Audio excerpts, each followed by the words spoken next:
വീണാനാദം പോലെ കാവേ സന്ധ്യാഗീതം പോലെ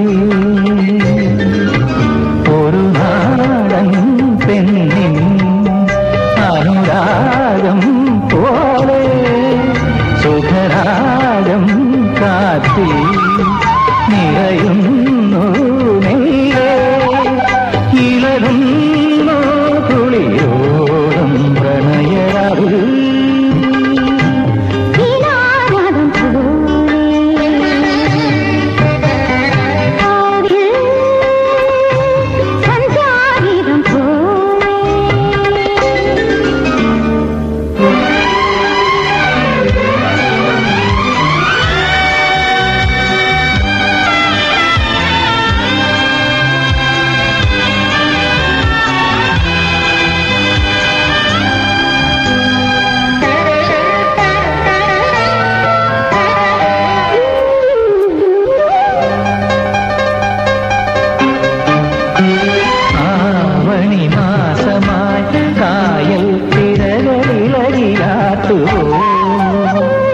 ചന്ദ്രിക പെയ്തുപോൽ കുന്നിൻ ചരിവ് പൂവണിഞ്ഞുപോ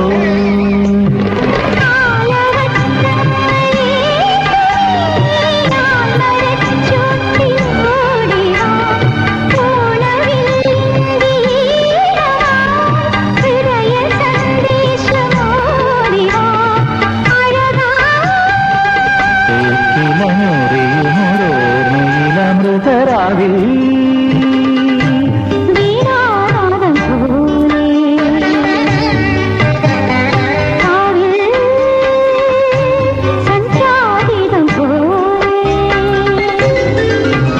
ഒരു നാടൻ പെണ്ണിൻ അനുരാഗം പോലെ സുഖരാഗം കാറ്റിൽ നിറയുന്നു നെയ്യേ ഇളകുന്നു കുളിരോളം പ്രണയരാവിൽ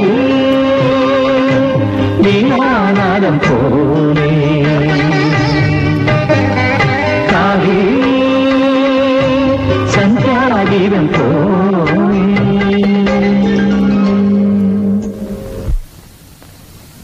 തമ്പ്രാമ്പടിക്കൽ ബി എന്ന റിസർവേ പ്രകാരം 250-2 ബിയിൽപ്പെട്ട സ്കെയിൽ എ കുട്ട് ബി കുട്ട് സ്ഥലം ഇല്ലിക്കൽ ഗോവിന്ദനും മക്കൾക്കും തീരാധാരം എഴുതിയിരിക്കുന്നു. മേപ്പടി 162 നമ്പർ പ്രകാരം ഉൾപ്പെട്ട സ്കെയിലിലെ 36 കുട്ട് 40 ഭാഗം ഗോവിന്ദന് അവകാശം കൊടുക്കുന്നതിൽ ഉപേക്ഷ വരുത്തേണ്ട. 112 മാസത്തില് ഉപേക്ഷ വരുത്തണ്ട എന്നേ ഉള്ളൂ. അപ്പൊ വേണമെങ്കിൽ ഉപേക്ഷ വരുത്താം. ഗൗതമൻ എന്തിനാ വാശി പിടിക്കുന്നത്?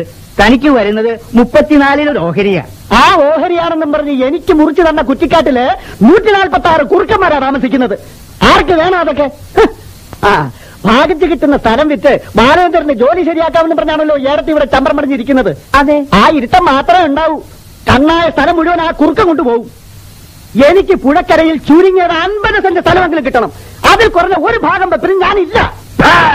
ഇല്ലെങ്കിൽ ഇറങ്ങി പോരാ. ബഹളം വെക്കല്ലോ നാരായണനാരെ, പറയാനുള്ളവർ പറഞ്ഞോട്ടെ.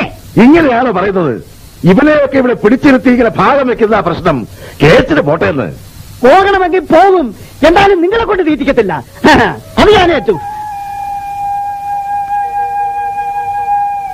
മുത്തശ്ശി വിളിക്കുന്നു.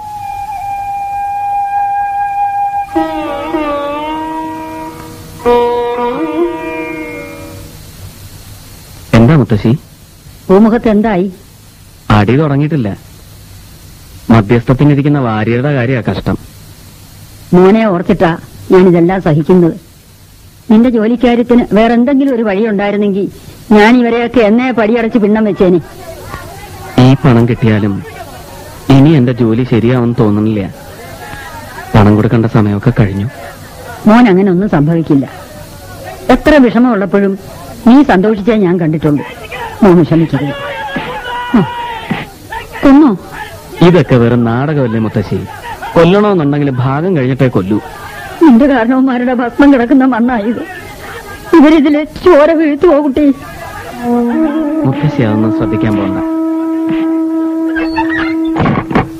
കുറച്ചു നേരം കണ്ണടച്ച് കിടക്ക്, ഞാൻ വീശിത്തരാം. ഗുരുവായൂരപ്പ, നാരായണ.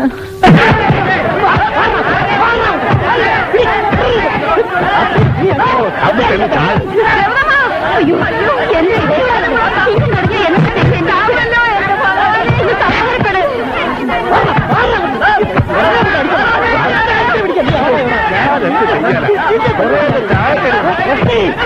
ആ സ്ഥലം മീയാഴ്ച കൊടുക്കാന്ന് കഴിഞ്ഞ മീറ്റിംഗിൽ പറഞ്ഞതല്ലേ? ഇപ്പോഴെന്താ മാറ്റുന്നത്? ചിലപ്പോ മാറ്റും, ചിലപ്പോ മറിക്കും. നീ എന്താ ജോലി നോക്കണ? നീ ഒന്നുണ്ടോ എല്ലാരും? ഇങ്ങനെയാണ് ഇവിടെ ഇനി ഭാഗം വെക്കൊന്നും വേണ്ട. ഒരു കൊലക്കുറ്റത്തിന് സാക്ഷ്യം വരെ എനിക്കൊരു വിമിഷ്ടവും ഇല്ല. കൊല്ലും കൊലയൊക്കെ കഴിഞ്ഞിട്ട് മതി ഇനി ഭാഗം വെക്കലേ. വെറുതെ ഉള്ളവരൊക്കെ കേസിൽ വെക്കോ?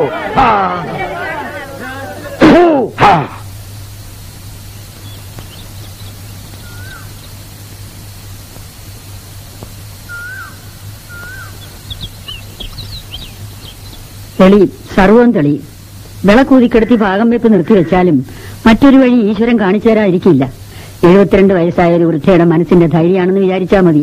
മോൻ നോക്കിക്കോളൂ, മഹാലക്ഷ്മിയും സരസ്വതിയും എന്നും മോന്റെ കൂടെ ഉണ്ടാവും. അല്ലേ മോളെ? അതെ മുത്തശ്ശി. പക്ഷെ അതൊന്നും പറഞ്ഞാ ഈ മണ്ടൻ തലയ്ക്കകത്ത് കയറില്ല. അതല്ലേ കഷ്ടം. ഇവനോട് ഞാൻ എത്ര കാലായിന്നറിയോ ഒരു കാര്യം പറയുന്നു. എന്ത് കാര്യം? മോക്കറിയോ, ഇവൻ നന്നായി പാടും എനിക്ക് തോന്നിയ ദിവസം ഞാൻ ഗുരുവായൂരപ്പനൊരു പ്രാർത്ഥന നേർന്നിരുന്നു. എന്നെങ്കിലും ഒരു സംഗീതോത്സവത്തിന് ഇവനെ അവിടെ കൊണ്ടുവന്നിരുത്തി പാടിക്കാമെന്ന് ഞാൻ മനസ്സ് തട്ടി പ്രാർത്ഥിച്ചതാ. എത്ര തവണ പറഞ്ഞു, കേൾക്കണ്ടേ? വലിയ വലിയ പാട്ടുകാരൊക്കെ അങ്ങനെ മുത്തശ്ശി. നീ എന്റെ അടുത്ത് തല്ല് മേടിക്കും കേട്ടാ. ഉത്സവത്തിനൊക്കെ പാടാൻ പോവാന്ന് പറഞ്ഞാൽ അത്ര എളുപ്പമുള്ള കാര്യം മുത്തശ്ശി? ഇത് കേട്ടാ തോന്നുന്നു ഇങ്ങേർക്ക് പാടാനേ അറിയില്ലെന്ന്. മനസ്സറിഞ്ഞു പാടിയാ ഗുരുവായൂരപ്പൻ വരെ ഇറങ്ങി വന്ന് കൈയടിക്കും. അത്ര മനോഹര ബാലേട്ടന് പാട്ട്. ഇത്തവണ ഉത്സവത്തിനെങ്കിലും മോൻ ചെന്ന് പാടണം. എന്റെ പ്രാർത്ഥന നടക്കട്ടെ. എന്താ? സംഗീതോത്സവത്തിന് ഇനി കുറച്ച് ദിവസമേ ഉള്ളൂ. ബാലേട്ടൻ പാടുന്നുണ്ടെങ്കിൽ ഇന്നു മുതൽ ഞാനും വ്രതം എടുക്കാൻ പോവാ. ദേ പാടണം. മുത്തശ്ശിയുടെ പ്രാർത്ഥന മാത്രമല്ല, എന്റെ ആഗ്രഹം കൂടിയാ.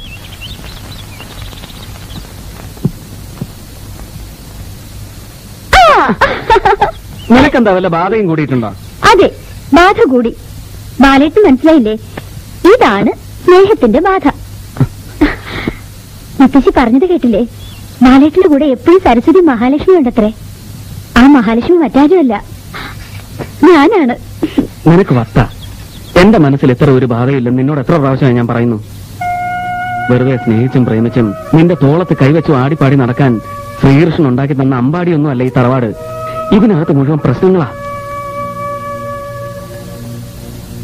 പണവും പ്രതാപവും ഉയർന്ന ജോലിയുള്ള ഒരാളെ കൊണ്ടേ നിന്നെ വിവാഹം കഴിപ്പിക്കുമെന്ന് ഓർമ്മ വെച്ച കാലം മുതൽ അമ്മാവും പറയുന്നത് കേട്ട് വളർന്നവനാണ് ഞാൻ.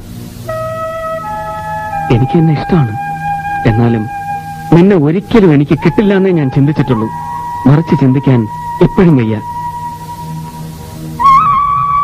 നിന്നെ മോഹിച്ചൊടുക്കം വേദനപ്പെടാൻ എനിക്കാവില്ല. എന്നെ മോഹിച്ച് നീ വേദനപ്പെടുന്നതും എനിക്കിഷ്ടമല്ല.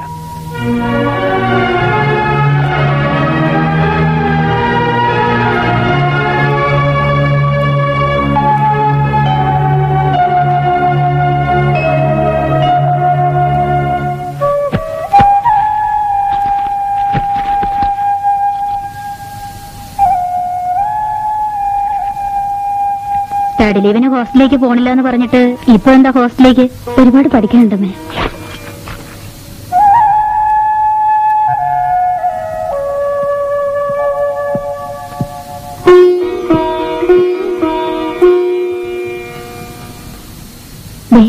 പറഞ്ഞതുപോലെ ബാധകളെ മുഴുവൻ അകറ്റി നിർത്തി ഞാൻ പഠിക്കാൻ പോവാ.